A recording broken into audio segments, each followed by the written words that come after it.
பேரூர் பட்டீஸ்வரன் கோயிலுங்க, கோயம்புத்தூர்.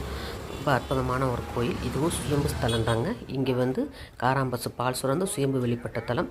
அந்த சுயம்பு அந்த மேலே அதற்கு பசுவினுடைய கால் தடம் பதிந்திருக்கும்.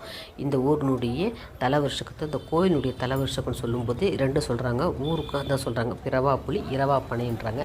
பிறவா புலின்னு இங்கே இருக்க புளிய மரத்தில் இந்த விதையை கொண்டு போய் எங்கே போட்டாலும் முளைக்காதான். அதேமாதிரி இந்த ஊரில் பிறந்தவங்களுக்கு வந்து அடுத்த பிறவியே கிடையாதான். அதே மாதிரி இங்கே வந்து மாடுகள் போன்ற சாணத்தில் வந்து புழுக்களே வராதாங்க. அவ்வளோ சிறப்புமிக்க ஒரு ஊர், சிறப்புமிக்க ஒரு கோயில். இங்கே 2 தலவருஷகம் இருக்கும். அதே மாதிரி இங்கே வந்து சிலைகள், நிறைய சிலைகளில் வந்து காராம்பசு பால் சுரந்து சுயம்பு வெளிப்பட்ட சிலை வடிவம் நிறைய இருக்கும். நாங்கள் போகும்போது யானையை பார்த்தோம். அந்த கோயில் யானையை பார்த்தோம். ரொம்ப அழகாக குட்டி யானை டான்ஸ் ஆடிக்கிட்டே இருந்துச்சு. அதை வீடியோ எடுத்து, அதுக்கப்புறம் இந்த குளம் வந்து ரோட் சைடில் இருக்குது. ரொம்ப அருமையாக இருக்குது. அந்த குளம் சிறுசாக இருந்தாலும் பார்க்க ரொம்ப ரம்மியமாக இருக்கும். கண்டிப்பாக நீங்கள் கோயம்புத்தூர் போனால் பட்டீஸ்வரன் கோயிலுக்கு போயிட்டு வாங்க. அருமையாக